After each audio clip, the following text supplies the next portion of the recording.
Soy Fernando Díaz Villanueva, hoy es 7 de diciembre de 2020 y esto es La Contracrónica.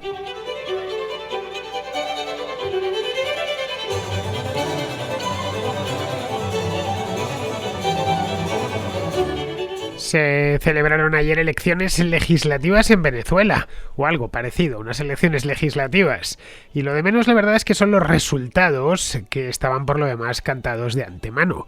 El objetivo principal, el único objetivo, esto podría decirse sin temor a equivocarse, era liquidar a la Asamblea Nacional que preside Juan Guaidó. Esa asamblea que salió de otras elecciones, las de hace justo 5 años, las del 6 de diciembre de 2015, y sustituir a esa Asamblea Nacional por otra que sea afín, completamente afín al gobierno de Nicolás Maduro. La batalla del gobierno, por lo tanto, no ha sido la oposición, que no ha comparecido en los comicios, o al menos una oposición digna de tal nombre, como la abstención. Fuera de Venezuela, el rechazo a estas elecciones ha sido general. Ni Estados Unidos, ni la Unión Europea, ni la Organización de Estados Americanos, ni el Grupo de Lima, prácticamente nadie. El Grupo de Lima está formado, todavía sigue existiendo, está formado por la mayor parte de países hispanoamericanos. Pues bien, prácticamente nadie, al menos nadie del mundo libre, reconoce estas elecciones, a las que han calificado de ilegales por vulnerar abiertamente la Constitución venezolana y socavar las garantías mínimas de limpieza y de transparencia exigibles en cualquier proceso electoral.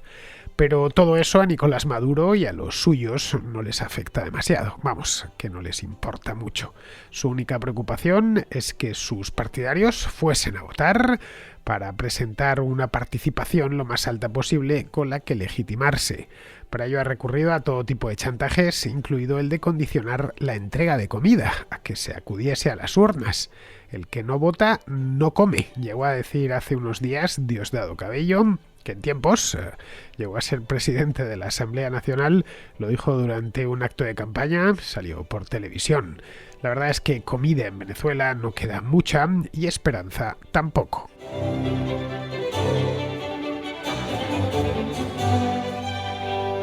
Habréis observado que, a pesar de que en este programa se tratan habitualmente desde el origen mismo de la Contracrónica, es un tema que se ha llevado siempre mucho, asuntos de Venezuela, quería decir. Siempre he tratado los temas de Venezuela desde que este programa empezó, allá por el año 2016. Algunos años, especialmente 2017 y 2018, llevé un montón de programas, hice muchísimos programas de esta historia, y en cambio he dejado a un lado, durante estos 2 últimos meses, las elecciones legislativas en Venezuela. Ha sido, obviamente, algo deliberado por mi parte, porque seguir la actualidad venezolana he seguido con ello, como hago desde hace ya bastantes años. ¿Por qué lo he hecho? Bien, pues porque durante este tiempo se ha consumado en Venezuela uno de los mayores desafueros que se recuerdan en aquel país. Se han convocado unas elecciones a todas luces ilegales y se ha hecho campaña electoral sobre ellas. Así que la realidad es que no quería tampoco darle mucho más bombo a este asunto, vamos, que no he dedicado programa alguno al tema, porque eso hubiera sido algo así como dar carta de naturaleza a la penúltima tropelía del chavismo. Así que, bien, he esperado a que se terminase de consumar esta tropelía, cosa que sucedió ayer. Y bien, a partir de ahora ya podemos empezar a sacar algunas conclusiones, y todas, prácticamente todas, son negativas.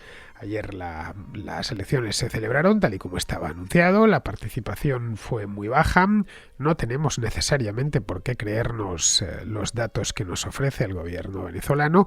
De hecho, seríamos unos temerarios si nos creyésemos algo de lo que procede del gobierno venezolano, y no por el hecho de que sea el gobierno venezolano, sino porque está acostumbrado a mentir con prácticamente todo. Mienten desde que se despiertan por la mañana, desde que abren un ojo. Los líderes de la revolución bolivariana están mintiendo, y así vienen haciendo desde hace ya un montón de años. Por lo tanto, ni resultados, ni cifras de participación, ni prácticamente nada de lo que salga de ese régimen es digno de crédito y, por lo tanto, digno de análisis serio. Uno puede hacer el análisis sobre hechos veraces, no sobre meras invenciones creadas por un gobierno. Bien, el hecho es que ya está, ya se ha consumado la tropelía, como os decía antes, y la participación ha sido baja, a pesar de todo, a pesar de incluso de que el régimen se vio obligado a utilizar algunas algunas artimañas realmente peculiares. Llegó incluso a poner colas de votantes, falsas colas de falsos votantes, en algunos centros para mostrarlos por televisión, básicamente por la televisión adicta.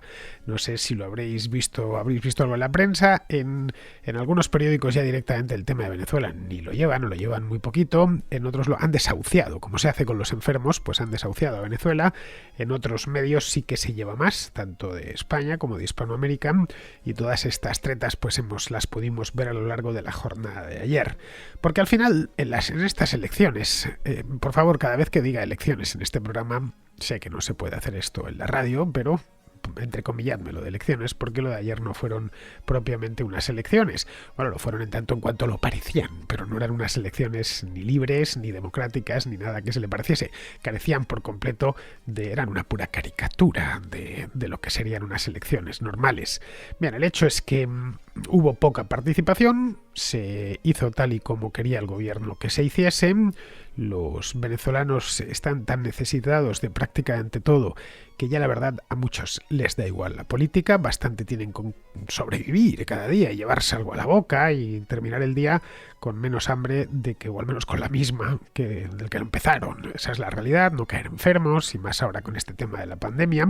Por lo tanto, lo único que le preocupaba al gobierno era que fuesen a votar los suyos. Evidentemente, los que no están de acuerdo con el gobierno, por supuesto que no iban a ir a votar, pero estaba obsesionado con que lo que ha sido tradicionalmente el chavismo sociológico se mantuviese movilizado. Esa era la idea principal de Maduro y compañía. Es al menos que los nuestros vayan a votar, aunque vayan y voten en blanco, aunque vayan y hagan cola y luego no entren a votar, incluso aunque voten a los otros, no voten al gran polo patriótico Simón Bolívar, que es como se llamaba en estas elecciones la coalición gubernamental, la coalición oficialista. Bien, no fueron muchos de los suyos a votar en general. Fue muy poca gente a votar, y algunos incluso fueron porque no les ha quedado más remedio, porque se supeditó, como bien anunció Diosdado Cabello en su momento, hace cosa de una semana, el voto a que se les entreguen las bolsas CLAP, que son estas bolsas con las que el gobierno de Venezuela desde hace ya años compra voluntades. Estas bolsas CLAP, podemos pensar, no sé, que llevan dentro iPhone su último modelo y cosas por el estilo. No, llevan lo mismo, un poco de harina pan y qué sé yo, unos frijoles, no, lo básico para no morirse de hambre. Bien, pues mucha gente ha ido a votar exclusivamente por miedo a quedarse sin esas bolsas CLAP o bolsas solidarias, o llamémoslas como queramos, porque las necesitan, entre otras cosas, para dar de comer a los niños pequeños. Pero bueno, para que veamos hasta qué punto llega la abyección de este gobierno, este régimen dictatorial. Esto evidentemente no significa, el hecho de que todo haya sido una caricatura, no significa que no hayan ido muchos a votar, no significa que el gobierno de Nicolás Maduro se dé por aludido. En absoluto, para nada, esa no era ni muchísimo menos la intención. Al igual que llevan años falseando los resultados electorales, son míticos los pucherazos y los fraudes en las elecciones venezolanas desde prácticamente el primer chavismo, es decir, estamos hablando de hace ya casi 20 años hasta el momento presente.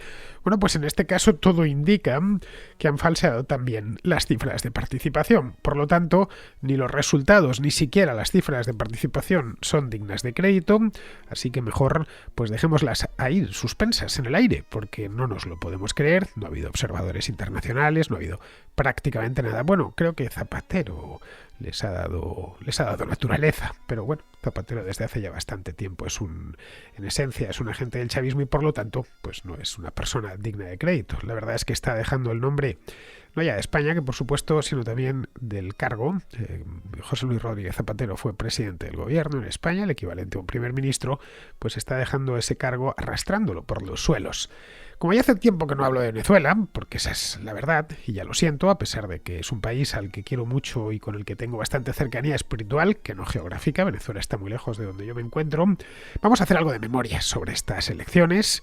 Lo dejé todo en el aire hace 2 meses, os contaba, hice un programa sobre este mismo tema, y os contaba que bueno, que había lo que había. El programa lo tengo por aquí, se titulaba El dilema venezolano. Hablaba en aquel día pues de qué debía hacer o ante lo que se encontraba la oposición venezolana con estas elecciones. Bien, vamos a irnos un poquito más hacia atrás. Las elecciones que se celebraron ayer, como os decía al principio, fueron legislativas, no presidenciales. Ayer lo que se venía a hacer era renovar la Asamblea Nacional, cuyas últimas renovación, las últimas elecciones, fueron en diciembre del año 2015, que le ganó, y además por goleada, a la oposición. En la Asamblea Nacional, en aquel entonces, en 2015, había 167 diputados, y los hay todavía. Pues la Asamblea propiamente no se ha renovado, no lo hará hasta el próximo mes. Desde hoy habrá, o desde enero por lo menos, el 5 de enero, que es cuando se renueva oficialmente, habrá 277. De hecho, se han elegido 277 escaños. Es un aumento considerable. ¿Por qué? Ha aumentado la población de Venezuela. No exactamente, la población de Venezuela ha disminuido en los últimos 5 años porque se ha registrado una emigración portentosa de gente que ya está huyendo del régimen y de la pobreza. Bien, esto es así porque lo decidió el Consejo Nacional Electoral, el CNE, que es un consejo elegido a dedo por el gobierno. Lo ha hecho además el Consejo Nacional Electoral contraviniendo la ley. Esto debía cambiar el número de escaños en la Asamblea Nacional porque a ellos les viene bien. El cambio se ha hecho para que ciertas localidades, especialmente localidades pequeñas, que tradicionalmente han sido chavistas, tengan la posibilidad de enviar un diputado. Esto en Estados Unidos en tiempo se le llamaba gerrymandering. Lo que pasa es que el gerrymandering no cambiaba el número de representantes, simplemente redibujaba los distritos electorales, las circunscripciones. En este caso directamente es inventarse circunscripciones nuevas con nuevos diputados y esas circunscripciones están todas unidas a candidatos chavistas, es decir, que saben que van a aumentar de esta manera, o van a asegurarse un número mayor de escaños. Bien, pues todo lo demás ha sido así. Empezaron con esto, sacándose de la manga casi 100 diputados más, 90 exactamente, y a partir de ahí ya todo ha sido un fraude tras otro, un despropósito tras otro. La oposición se ha presentado, pero como os decía al principio, no una oposición digna de tal nombre. Se ha presentado después de que el gobierno, a los partidos opositores, quiero decir, después de que el gobierno, Tribunal Supremo mediante, ya sabéis que no queda una sola institución libre en Venezuela, pues haya ido interviniendo partido a partido para cambiar su directiva, su ejecutiva, y sustituirla por candidatos blanditos, candidatos debidamente controlados por el régimen. Así ninguno podía suponer una amenaza para el propio Nicolás Maduro. Pero a la vez, mientras tuviese las siglas que estuviesen representadas en la Asamblea, puede seguir blasonando ante el mundo que lo suyo es una democracia y que efectivamente cualquier partido se puede presentar a las elecciones y todo el mundo tiene cabida en la Venezuela de Nicolás Maduro. A la vista está que no es así. El espectáculo de cambiar a la oposición empezó en el mes de mayo y durante varios meses vimos como el Tribunal Supremo, esto os lo contaba ya por el mes de septiembre, pues el Tribunal Supremo fue interviniendo a los partidos opositores de una manera un tanto descarada. Estas cosas que te sorprendes, cómo se hacen con esa soltura, pero es que claro, llevan 20 años en el poder, más de 20 años en el poder ya, y tienen los mecanismos muy bien engrasados para estas cosas. Iba eliminando personajes incómodos de estos partidos. En algunos casos llegaron a decir, creo que fue con Voluntad Popular, que era incluso una organización terrorista, y los cambiaban así, por las buenas, de un día para otro, que cambiaban por decreto a sus dirigentes.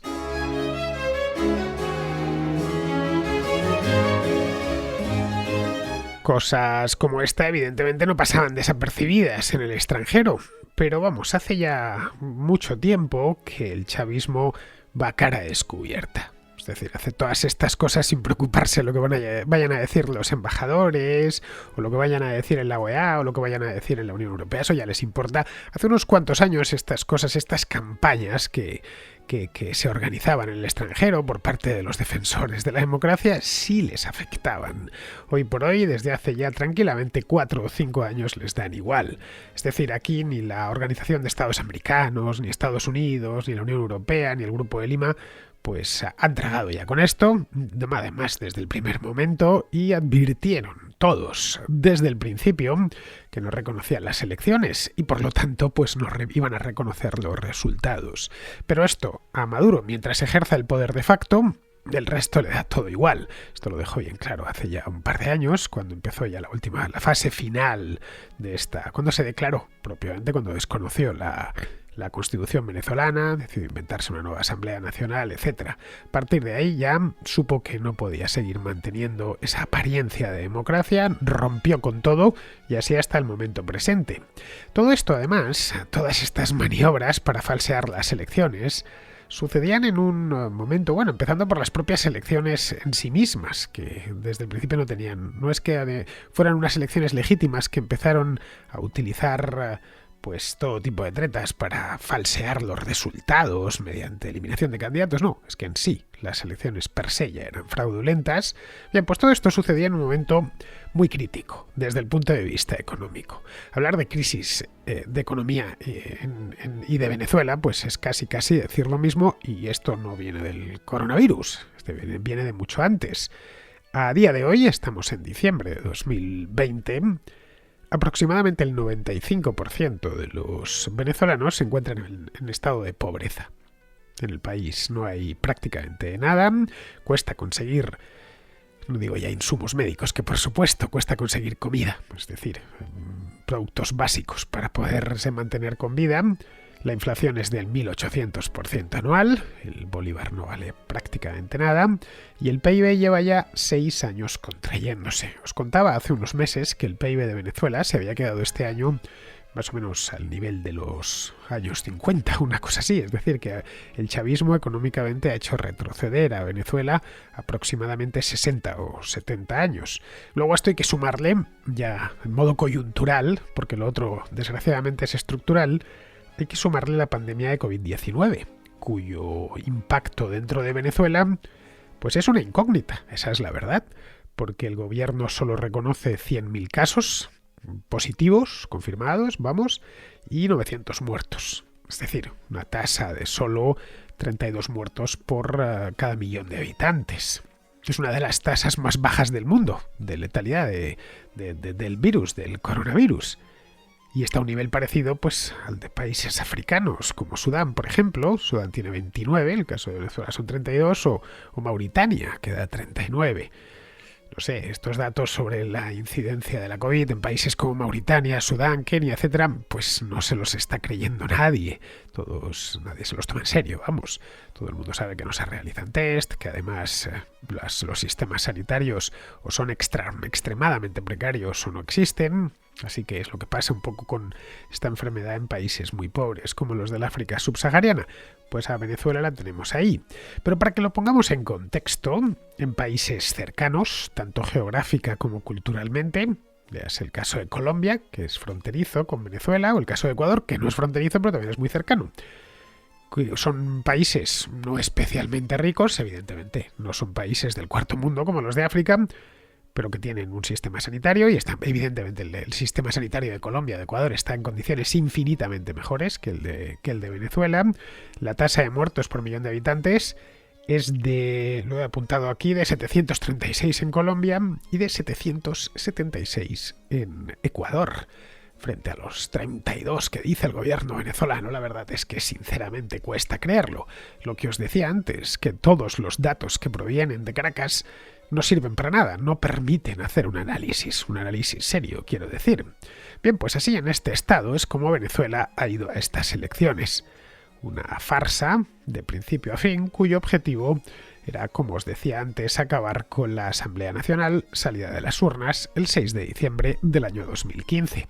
En aquella ocasión ganaron los opositores, por mayoría absoluta, con una participación bastante alta, de más del 70%. Había gran ilusión en Venezuela hace 5 años, pensando que esa podía ser una salida definitiva, gradual. Primero conseguirían hacerse con la Asamblea Nacional y luego posteriormente, mediante una serie de modificaciones legales, etcétera, ir a unas elecciones presidenciales y que el chavismo fuese poco a poco desvaneciéndose.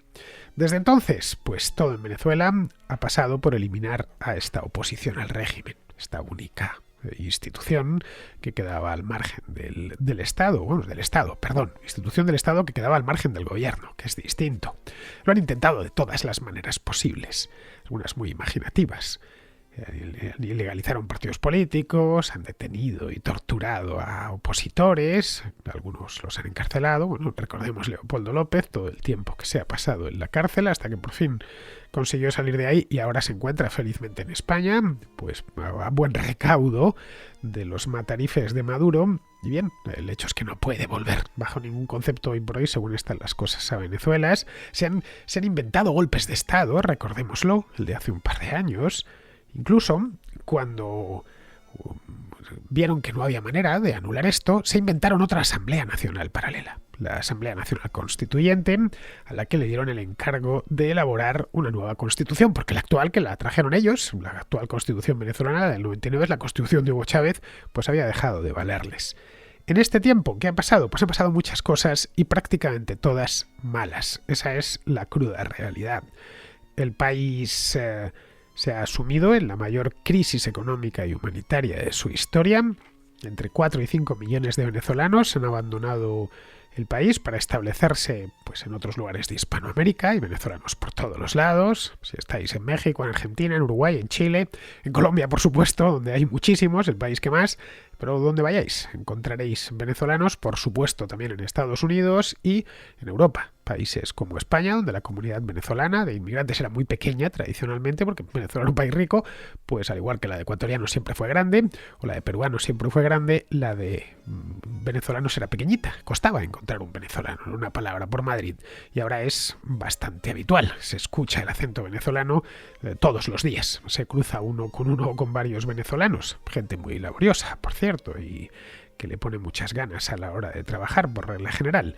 Bien, pues entre 4 y 5 millones de venezolanos han salido por las fronteras, algunos con lo opuesto, es decir, cruzando poco menos que un arroyo y huyendo hacia Colombia de cualquier manera, con lo que llevasen encima.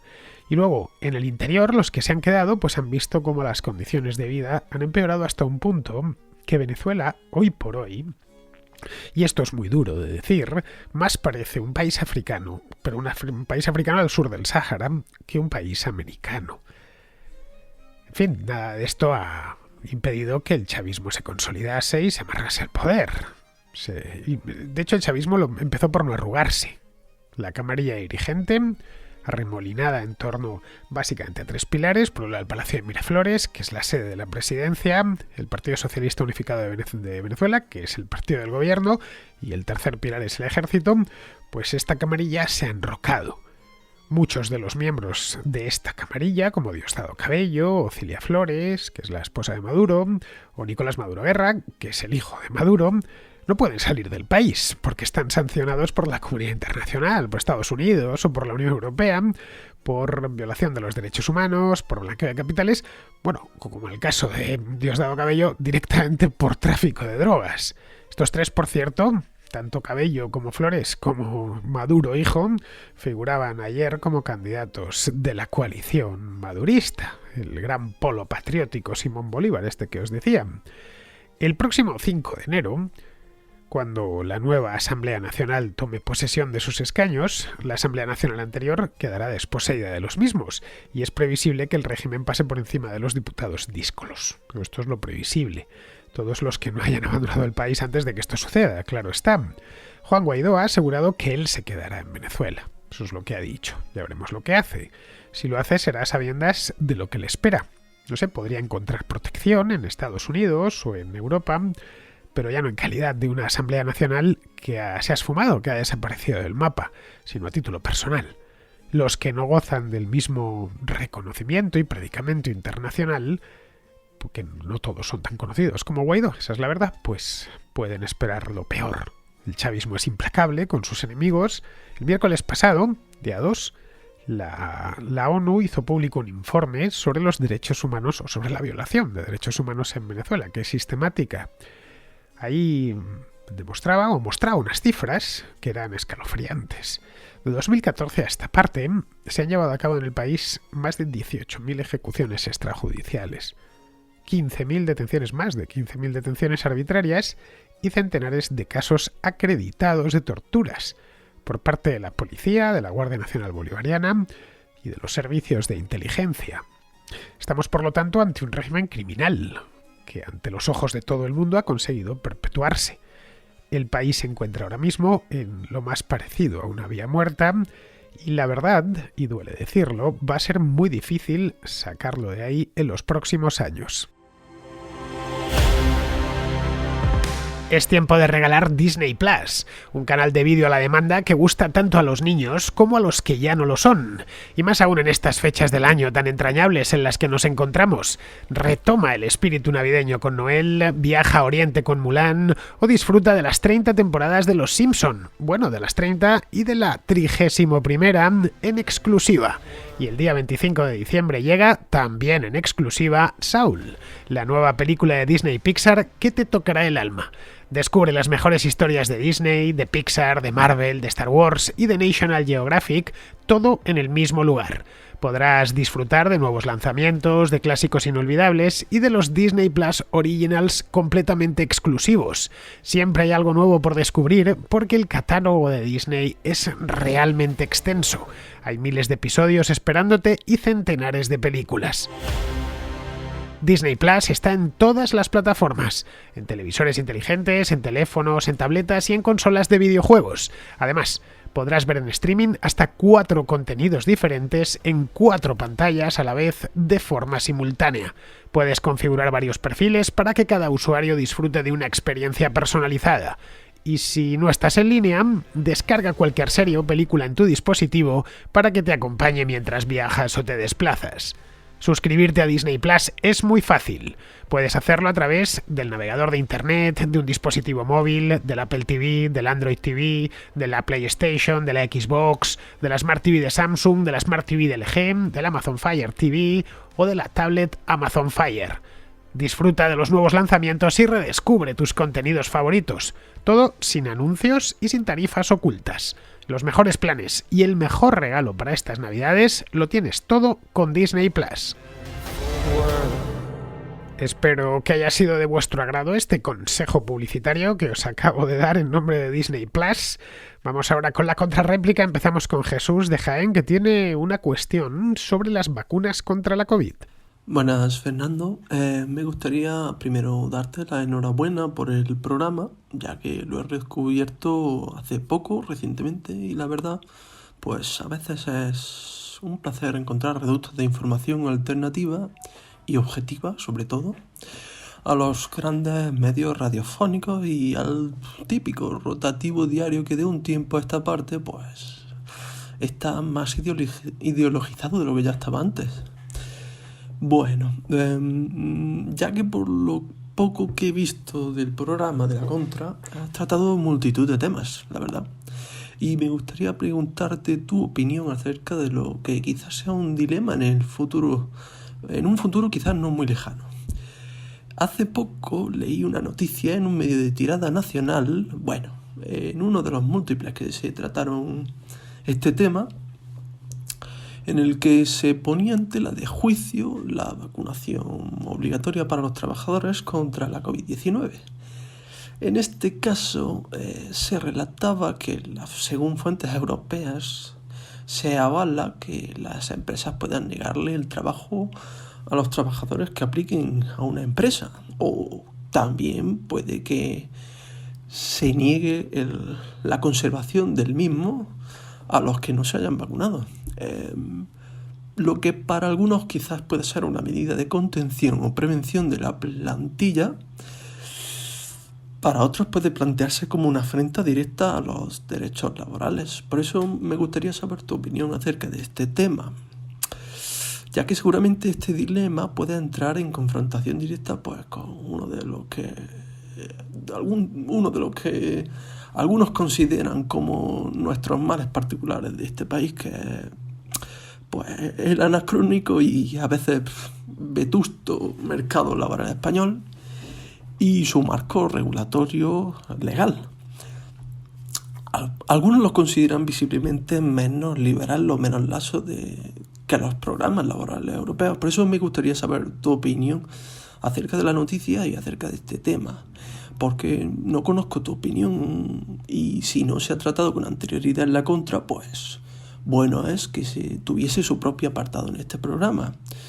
Así que pues me dejo este planteamiento y bueno, no quiero irme mucho por los cerros de Úbeda, como se suele decir aquí en Jaén.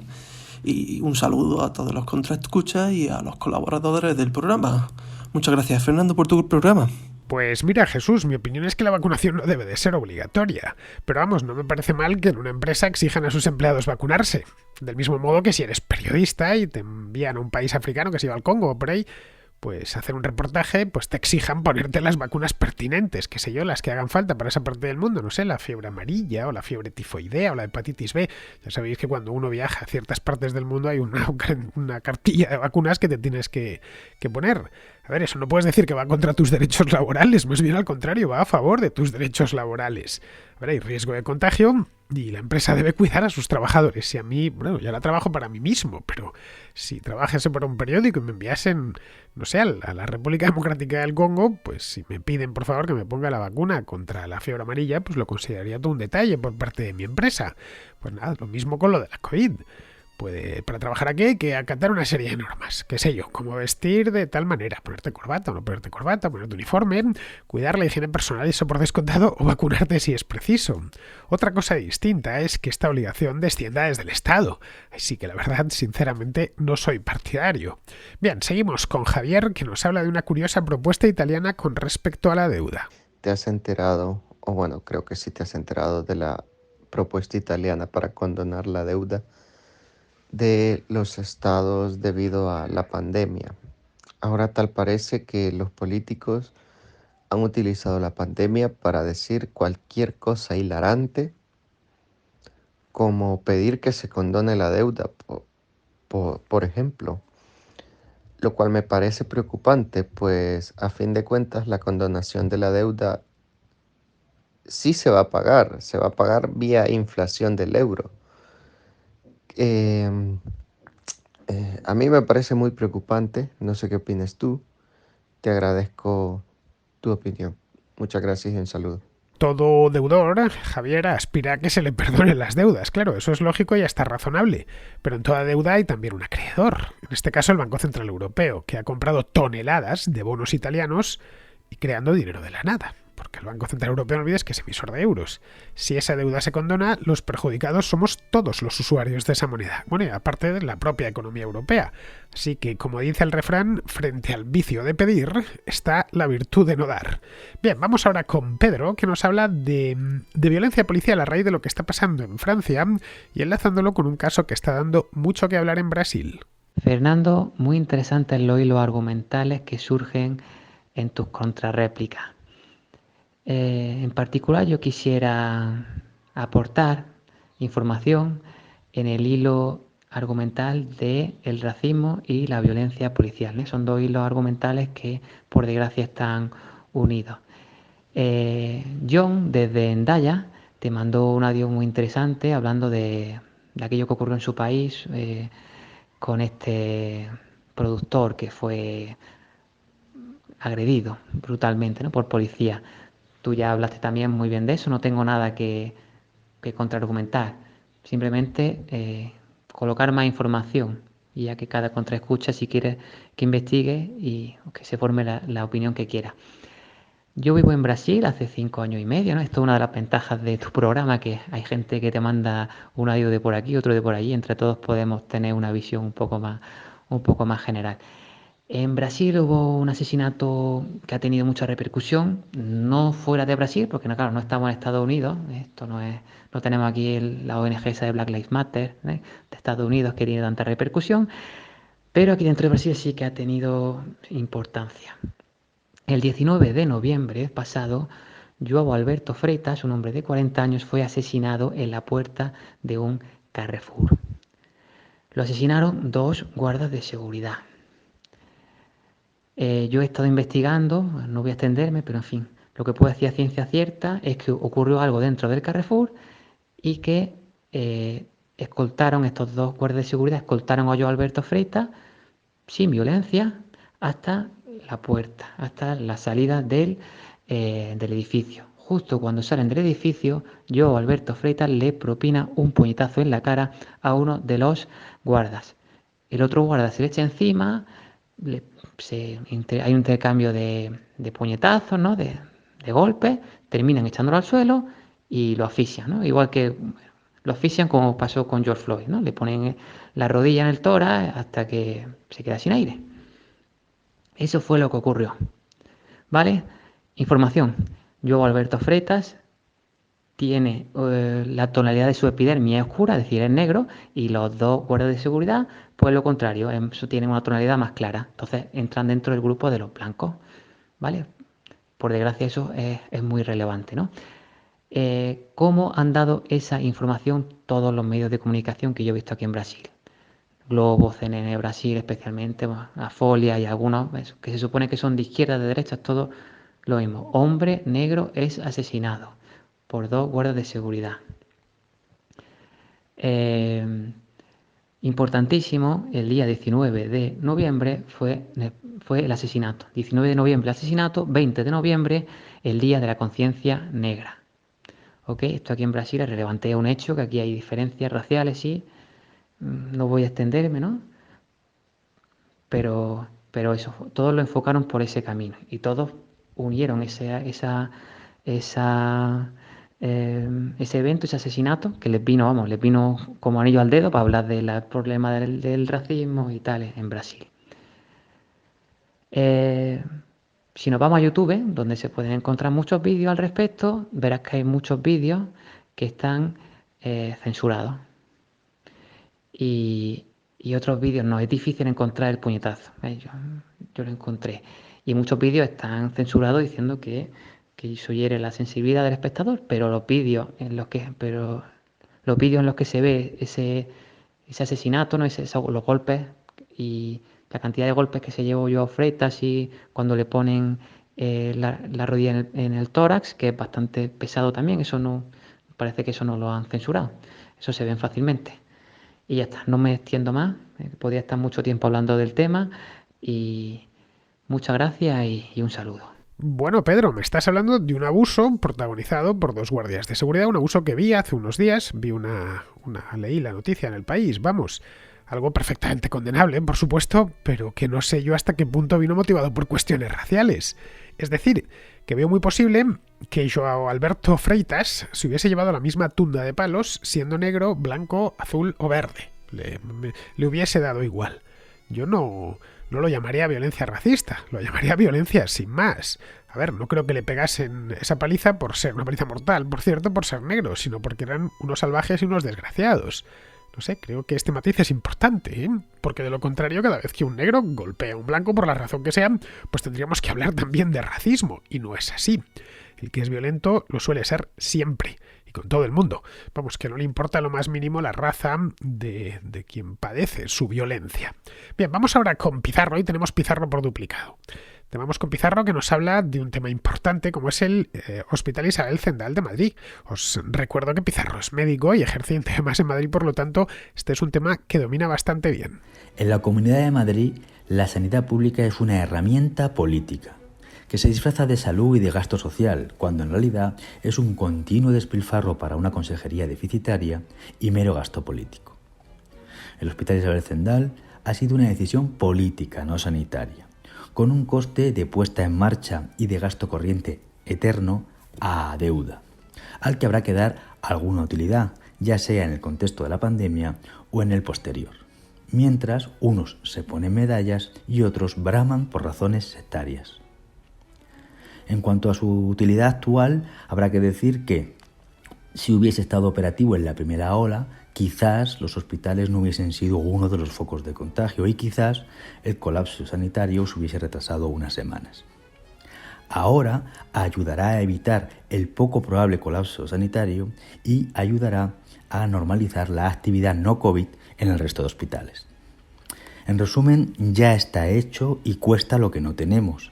Solo queda darle alguna utilidad práctica mientras la capacidad de endeudamiento lo permita.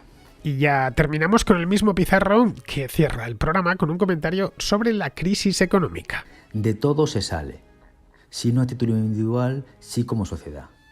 Pero cuántos, cuándo y cómo está directa y estrechamente relacionado con la calidad de la gestión de la catástrofe de la que hay que salir. Todos los pésimos indicadores económicos actuales remontarán, pese a Pedro y pese a sus sucesivos. pero parece claro que Pedro es contraproducente, puesto que nada de lo que hace o no hace acorta plazos o alivia la gravedad. Como ya vivimos algo similar con José Luis y Mariano, es decir, la conjunción de una debacle más unos gobernantes nefastos, intuimos cómo irá la cosa más o menos. Ruina, miseria, presión exterior, cambio de gobierno, seguidismo con la Unión Europea, ruina, miseria, cambio positivo de la coyuntura exterior y arrastre al alza. Y esto en el mejor de los casos, que es el que todos deseamos. La historia no se repite en calco, pero los patrones sí tienden a hacerlo. Panorama aterrador, perfectamente reconocible y desesperadamente repetitivo. Un cordial saludo de Pizarro. Y hasta aquí, queridos amigos, llega la contracrónica de hoy, lunes 7 de diciembre. Mañana será martes, habrá contra también, por supuesto, y aquí estaré para contárosla. Hasta mañana, amigos.